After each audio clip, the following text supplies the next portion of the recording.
नमस्कार, आप देख रहे हैं न्यूज 24। मैं हूं आपके साथ विपनेश माथुर। 2 बजे की बुलेटिन की शुरुआत करते हैं कि फिर लौटा है लॉकडाउन। महाराष्ट्र से खबर है। महाराष्ट्र में एक बार फिर से कोरोना का कहर लगातार जारी है, लगातार कहर बढ़ रहा है। खासकर नागपुर की हम बात करें तो कोरोना के बढ़ते कहर को देखते हुए, जी हां, नागपुर में फिर से लॉकडाउन लगाए जाने का ऐलान किया गया है। आने वाले 15 से 21 मार्च को नागपुर में लॉकडाउन लगाया गया है और इस दौरान जरूरी सेवा को छोड़कर बाकी जितनी भी गतिविधियां वहां पर होंगी सब बंद रहेंगी। यानी लॉकडाउन के दौरान सिर्फ अति आवश्यक सेवाओं पर छूट रहेगी। कोरोना के बढ़ते मामलों को देखते हुए प्रशासन ने यह सख्त फैसला लिया है। कल की स्थिति न देखने के बाद आज मुझे यह कठोर निर्णय लेना पड़ रहा है। इस निर्णय में नागपुर शहर में बढ़ती हुई तेजी से कोरोना बाधितों की संख्या देखते हुए 15 मार्च से 21 मार्च तक के शहर में पूर्णतः लॉकडाउन घोषित किया जा रहा है। यह लॉकडाउन पुलिस आयुक्तालय का जो सीमा है उस सीमा के भीतर रहेगा, जिसमें एनएमसी भी आती है। इस लॉकडाउन में कड़क ऐसी संचारबंदी रखने का पुलिस विभाग को मैंने निर्देश दिया है। और संकेत पाठक इस खबर पर जुड़ गए हैं। संकेत, नागपुर में क्या हालात इतने खराब हो गए हैं कि लॉकडाउन का डिसीजन लेना पड़ा है?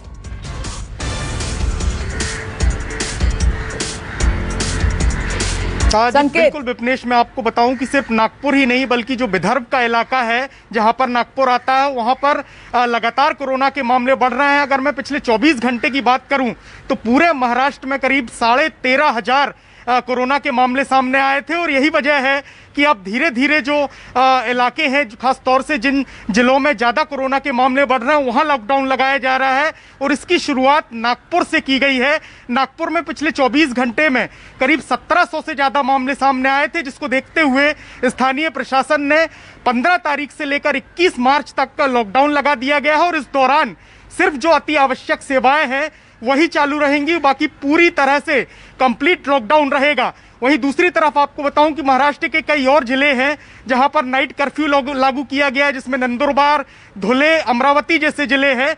इसके अलावा खुद मुख्यमंत्री उद्धव ठाकरे ने यह कहा है कि बहुत जल्द वो मुंबई समेत जो बाकी के अन्य जिले हैं जहां पर तेजी से कोरोना के मामले बढ़ रहे हैं वहां पर भी लॉकडाउन लगाने पर वो विचार किया जा रहा है। और 1 या 2 दिनों में रिव्यू मीटिंग करके ये फैसला लिया जाएगा कि मुंबई और जो बाकी हिस्से हैं वहां पर लॉकडाउन लगाया जाए या नहीं, क्योंकि हम देख रहे हैं कि पिछले करीब 15 से 20 दिनों में जो कोरोना की दूसरी लहर है वो महाराष्ट्र में देखने को मिली है और तेजी से मामले बढ़ रहे हैं। यही वजह है कि अब प्रशासन पूरी तरह से मुस्तैद हो गया है, सख्त हो गया है और इसकी शुरुआत लॉकडाउन के तौर पर नागपुर में हुई है। बिल्कुल संकेत, आप सही कह रहे हैं और साथ ही लोगों को भी थोड़ा सा सतर्क रहना होगा। जहां लापरवाही बरती जा रही है उससे बचना होगा। और उधर मुंबई में भी कोरोना की रफ्तार बेलगाम होती जा रही है। पिछले 24 घंटे की बात करें तो कोरोना के 1539 नए मामले सामने आए हैं, जबकि 5 लोगों की मौत भी हो गई है। 3 महीने के बाद ऐसा पहला दिन है जब संक्रमितों का आंकड़ा 1,500 के पार पहुंचा है। और इसी के साथ अब मुंबई में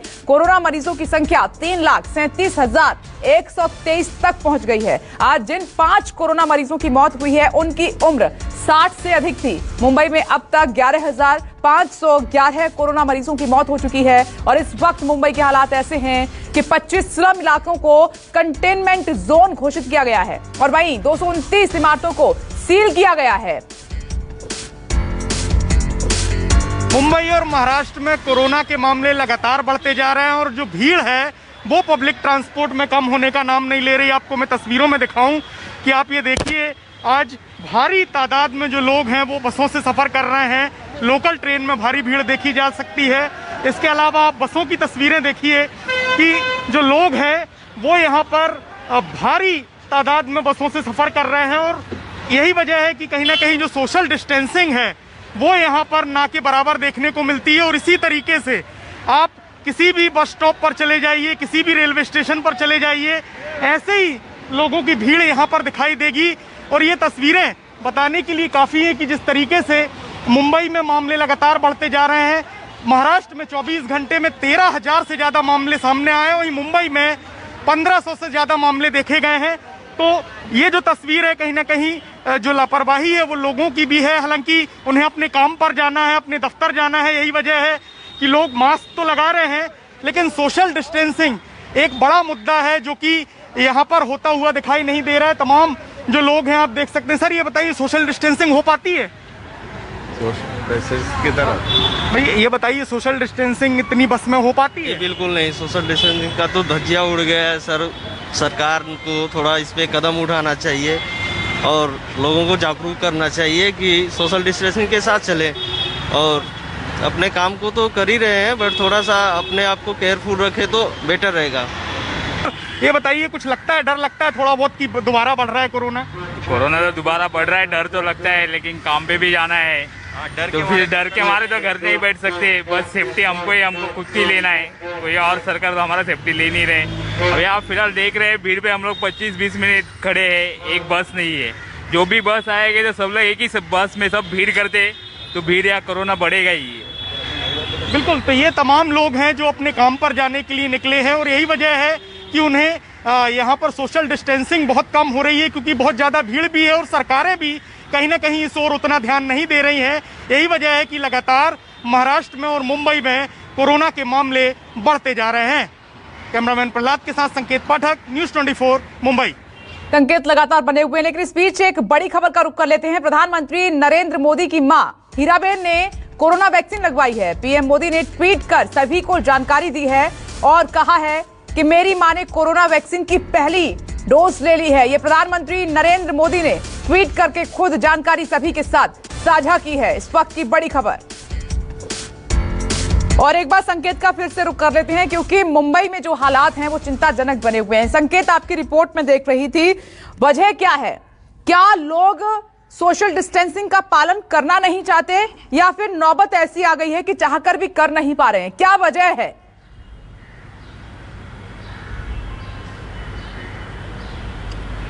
देखिए विपनेश, जितने भी लोग वहां पर मौजूद थे हमने सबसे बात करने की कोशिश की। सबका कहना है कि उन्हें काम पर जाना है, उन्हें अपने जरूरी जो काम है डेली के उनको करना है। ऐसे में जो पब्लिक ट्रांसपोर्ट है वो पूरी तरह से तो चल रहे हैं, लेकिन लोगों की भीड़ इतनी ज़्यादा हो जा रही है कि सोशल डिस्टेंसिंग ना के बराबर देखने को मिल रही है। वहीं इन सबको देखते हुए आपको बताऊं कि प्रशासन भी पूरी तरह से मुस्तैद हो गया है। खासतौर से जो मुख्यमंत्री हैं वो लगातार रिव्यू मीटिंग ले रहे हैं। अलग अलग जगहों पर जो मार्शल्स हैं वो तैनात किए गए हैं। बिना मास्क वालों पर कार्रवाई की जा रही है। साथ ही साथ कई जगहों पर मास स्क्रीनिंग भी की जा रही है, लेकिन मामले कम होने का नाम नहीं ले रहे हैं। आपको बताऊं कि पिछले 3-3.5 महीने में पहली बार ऐसा देखा गया कि 1500 से ऊपर मामले गए हैं। और यही वजह है कि मुख्यमंत्री ने यह कहा है कि अगले 1 से 2 दिनों में रिव्यू मीटिंग की जाएगी और उसके बाद मुंबई और कुछ अन्य जिलों में भी लॉकडाउन लगाया जा सकता है। तो कहीं ना कहीं लोगों की भी लापरवाही देखने को मिल रही है, लेकिन सरकार भी पूरी तरह से यहाँ पर मुस्तैद दिखाई दे रही है और कोशिश कर रही है, लोगों को अवेयर कर रही है कि वो सोशल डिस्टेंसिंग रखें, मास्क पहने। लेकिन कोरोना के मामलों में कभी नहीं देखी जा रही है और ऐसे में अगर इसी तरीके से मामले बढ़ते रहे तो मुंबई में भी वो दिन दूर नहीं है जब लॉकडाउन मुंबई में भी लगाया जा सकता है।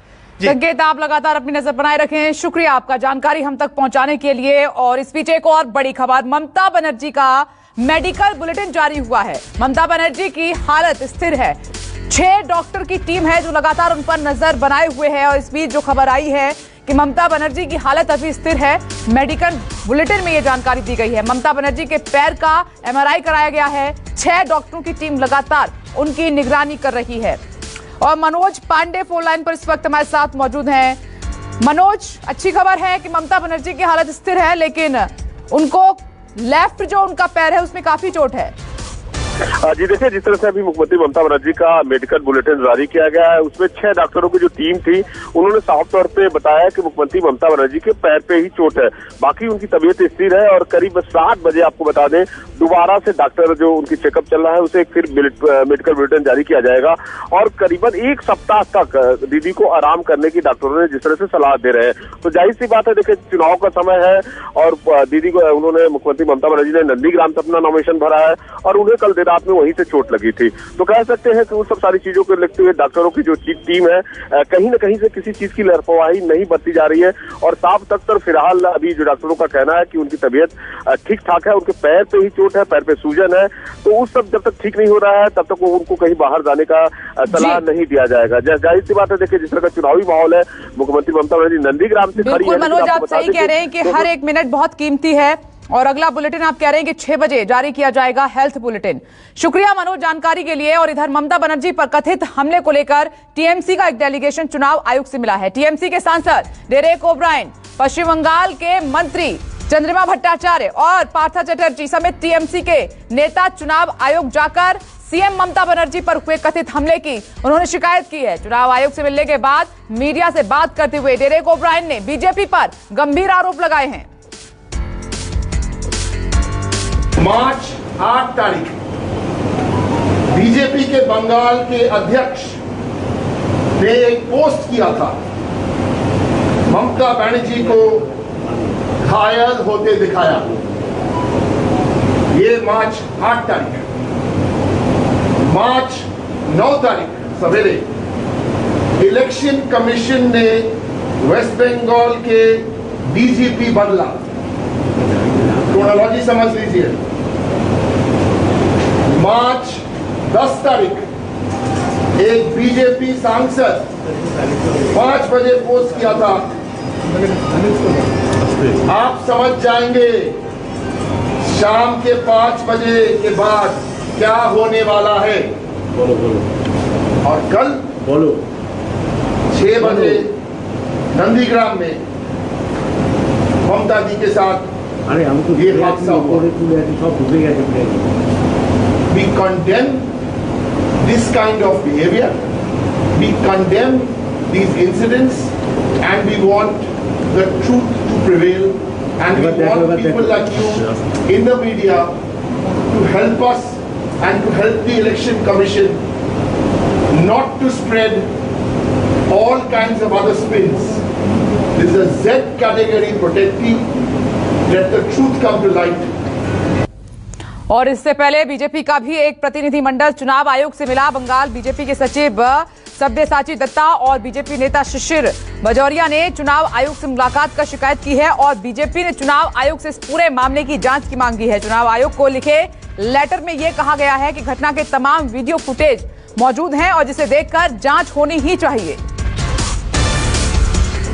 तो आप देख रहे हैं कि टीएमसी का भी एक डेलीगेशन चुनाव आयोग से मिला है, उन्होंने अपनी शिकायत दर्ज कराई है। तो बीजेपी की तरफ से भी एक डेलीगेशन चुनाव आयोग से मिल चुका है। ममता पर कथित हमले को लेकर यह मुलाकात की गई है क्योंकि टीएमसी की तरफ से बीजेपी पर आरोप लगाया जा रहा है कि कल नंदीग्राम में बीजेपी की तरफ से ममता बनर्जी पर हमला हुआ है और ममता बनर्जी भी इस ओर इशारा कर रही हैं। और वहीं बीजेपी ये कह रही है कि तमाम जितने भी आरोप हम पर लगाए जा रहे हैं वो झूठे हैं।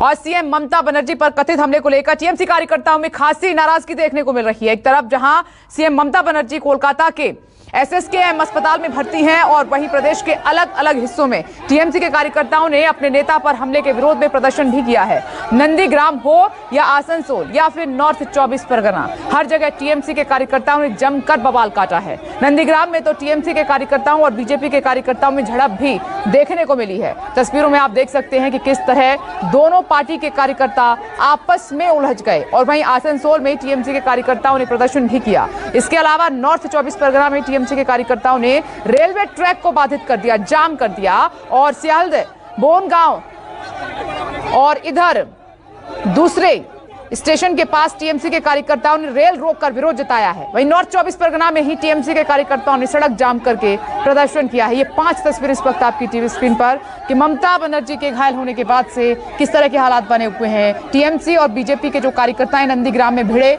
झड़प हुई और पुलिस अधिकारियों को वहां पर पहुंचना पड़ा, तब जाकर मामला शांत हुआ है। आसनसोल में टायर जलाए जा रहे हैं, ये टीएमसी के कार्यकर्ताओं की नाराजगी है। तस्वीरें सामने निकल कर आई हैं। और इधर नॉर्थ 24 परगना, यहां पर भी आप देख रहे हैं कि वहां पर रेलवे स्टेशन स्टेशन पर जाकर विरोध दर्ज कराया गया है। और इधर नॉर्थ 24 परगना से एक और तस्वीर है, यहाँ पर लगातार टायर जलाए जा रहे हैं और जो टीएमसी के तमाम कार्यकर्ता हैं बीजेपी को घेरते हुए तमाम आरोप लगाते हुए जमकर प्रदर्शन कर रहे हैं। तो ये ममता दीदी के चाहने वाले हैं, उनकी नाराजगी अब सामने आने लगी है। लेकिन अस्पताल से जो जानकारी मिली है उसमें दीदी की हालत स्थिर है और 6 बजे एक और हेल्थ बुलेटिन जारी होगा। और वहीं इस नंदीग्राम में हुई इस घटना के कुछ चश्मदीद भी सामने आए हैं, जिन्होंने ममता बनर्जी के दावों पर ही सवाल खड़े कर दिए हैं। चश्मदीदों ने कहा कि ममता की गाड़ी की सड़क किनारे लगे खंबे से उनकी गाड़ी टकराई थी, जिससे कि ममता को चोट लगी थी। सुनिए। अहमदाबाद रोड से आया था, उसके बाद उनको देखने के लिए सारी जनता जड़ हो गई। उसने उन्हें निकालने के समय उसमें सबाई घिरने देखने के लिए घिर गए। उस समय उनके चोट लग गई गले में और पैर में। सब उनको घेर कर खड़े हुए थे देखने के लिए खड़े हुए थे। मेनली दरवाजे में किसी ने धक्के देने की नहीं उस धक्के तो नहीं दिए, लेकिन घेर के खड़े हुए थे। मैंने जब गाड़ी में रनिंग अवस्था में स्लोली चल रहा था उसको ना কোনো পলিটিক্যাল পার্টির সঙ্গে সক্রিয়ভাবে যুক্ত নয়। আজকে সিএম এখানে এসেছিলেন, সিএম একটা চোটও পেয়েছেন, আপনি কি ছিলেন তখন, কি দেখেছেন? স্পটে ছিলাম তো মানে প্রসঙ্গত মুখ্যমন্ত্রী এসছে এখানে স্থানীয় একটা মন্দিরে পুজো দেবেন, সেই হিসাবে ওইখানে নেমে পুজো দেওয়ার আছে প্রোগ্রাম আছে। তো আমরা এইখানে মানে মুখ্যমন্ত্রীকে দেখার জন্য সাধারণ মানুষের হয়েছে। তো ওখানে দুটো ছিল মানে পিলার ছিল, লোহার দুটো পিলার ছিল, যাতে বড় গাড়ি ওইদিকে ছোট রাস্তার ভেতরে না ঢুকে, তার জন্য আগে থেকে 2-3 বছর আগে থেকে পোতা আছে। তো সাধারণত মানুষজনের ভিড়ের ফলে ওই পিলার দুটো যে পাশে আছে ড্রাইভারের মানে দৃষ্টির বাইরে গেছে। তো প্রসঙ্গত সেইখানেই এটা দাঁড়িয়ে গেছে, গাড়িটা দাঁড়িয়েছে। তো দাঁড়ানোর পরে ওদের মানে কি বলে পাবলিককে সরানো হচ্ছে। তো পাশে ওই গেটটা খুলেছে, গেটটা খোলার ফলে ওই লোহার পোস্টগুলোতে ধাক্কা লেগে ব্যাক করেছে এটে মানে গেটটা। তো গেটটা ব্যাক করে ওনার গায়ে ওই যে বেরোবার জন্য করছিল, প্রস্তুতি নিয়েছিল। তো পাটা বেরিয়েছে, পাতে নিচটা লেগেছে আর উপরটা बैक करे फटे दे कालभाटी। नमस्कार, मैं हूं मानक गुप्ता। अगर आपको हमारा ये वीडियो पसंद आया हो तो इसे लाइक और शेयर जरूर करें और हाँ, हमें सब्सक्राइब और फॉलो करना ना भूलें ताकि आप देश और दुनिया की कोई खबर मिस ना करें। तो जुड़े रहिए हमारे साथ और देखते रहिए न्यूज़ 24।